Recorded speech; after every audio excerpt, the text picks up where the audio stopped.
ओम नमः शिवाय। मित्रों, मैं आचार्य चंद्र प्रकाश परम कल्याण साधन यूट्यूब चैनल में आप सबका हार्दिक स्वागत करता हूं।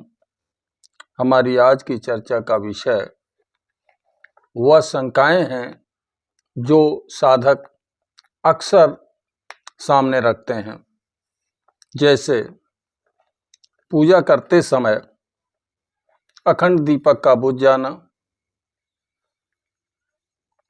माला का हाथ से छूट जाना, व्रत का भंग हो जाना, कलश जो स्थापित किया गया है नवरात्रि पूजा में उसका गिर जाना या गिर करके टूट जाना।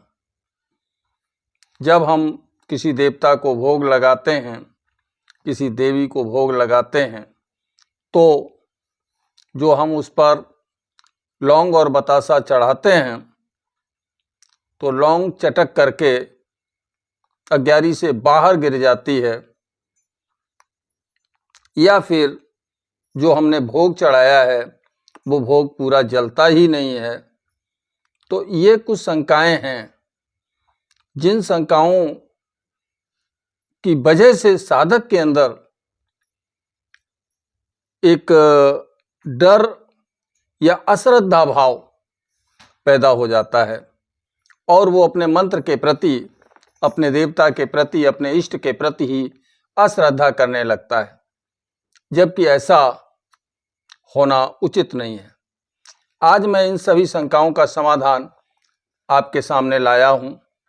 कृपया वीडियो में पूरे समय तक बने रहें, वीडियो को अच्छे तरीके से देखें ताकि आप इसको अच्छे तरीके से समझ भी सकें। तो चलिए बात करते हैं।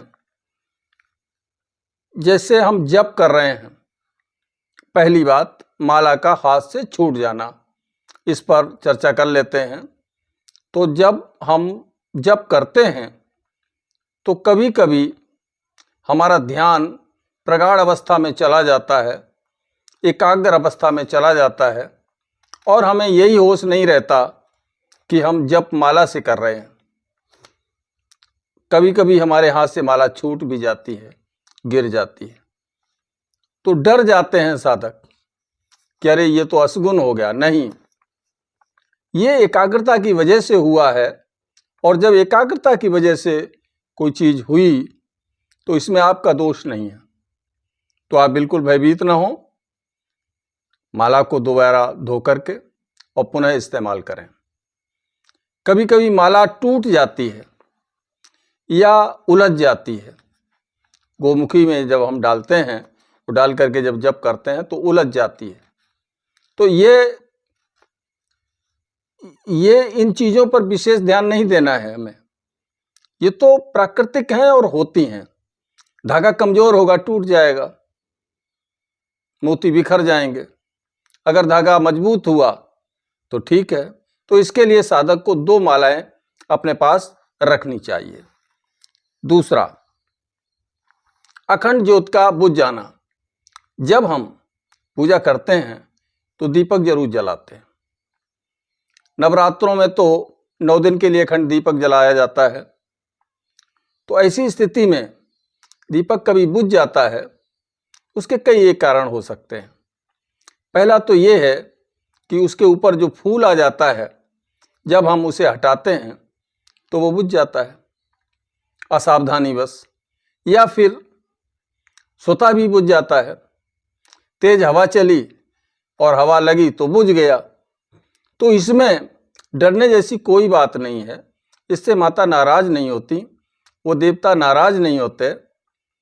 आप उस बत्ती को निकाल दीजिए, जो बत्ती बुझ चुकी है उसको निकाल दीजिए और निकाल करके नई बत्ती डाल के दोबारा जला दीजिए। एक तो ये उपाय है। दूसरा उपाय ये है कि एक छोटा सा दीपक रखिए अतिरिक्त। जब कभी फूल हटाते समय, चिमटी से जैसे हमने फूल हटाया, असावधानी कुछ हुई तो वो दीपक बुझ गया, तो फिर फूल हटाते समय हमें ध्यान ये रखना है कि वो छोटा वाला दीपक है वो पहले जला के रख लेना है। उसी दीपक से जला के रख लेना है, जलते हुए दीपक से। अब आसानी से आप निकाल लीजिए उस फूल को। अगर जलती रहती बाती तो फिर ठीक है, अगर बुझ जाती है तब भी आपका दीपक बुझा हुआ नहीं माना जाएगा। बत्ती बदल दीजिए और नई बत्ती डाल करके उसे प्रज्वलित कर दीजिए। उस दीपक से जो अभी जल रहा है दूसरा वाला, उससे उसे जला दीजिए, तो आपकी अखंड ज्योत बुझी हुई नहीं मानी जाएगी। न तो इससे कोई इष्ट हमारे नाराज होते हैं, नहीं कुछ। तो यहाँ पर डरने जैसी कोई बात नहीं है। पॉजिटिव थिंकिंग रखिए, पॉजिटिव सोचिए हमेशा। कभी कभी ऐसा होता है, नंबर 3, कलश स्थापित किया, हाथ लग गया, वो लुढ़क गया, नीचे गिर गया, मिट्टी का कलश है, टूट गया। अगर किसी धातु का है, तांबे का है, तो टूटा नहीं, लेकिन उसमें जो जल भरा हुआ था वो फैल गया, कोई बात नहीं, दोबारा भर के रख दीजिए। इससे आपके इष्ट नाराज नहीं होंगे। आपके इष्ट आपकी श्रद्धा देखते हैं। कर्मकांड का महत्व सिर्फ 20% है और 80% महत्व हमारी भावना का होता है, हमारे भाव का होता है। तो यहाँ पर भी डरने जैसी कोई बात नहीं है। आप दोबारा कलश को स्थापित कर दीजिए और अपनी साधना में किसी भी प्रकार की अनास्था मत आने दीजिए। साधना को उसी गति से चलाइए। नंबर 4, कभी ऐसा होता है जैसे 9 दिन का हमने व्रत किया या 11 दिन की कोई साधना की और हमने उसमें व्रत रखा। अब व्रत रखा, असावधानी बस या अनजाने में हमने कोई चीज इस्तेमाल कर ली जो व्रत में अलाउ नहीं है, जो व्रत के लिए उपयुक्त नहीं है, वो चीज हमने खा ली, तो हम डर जाते हैं, अरे अब तो हमारा व्रत भंग हो गया, अब व्रत करना ही छोड़ देते हैं। जबकि ऐसा नहीं होना चाहिए।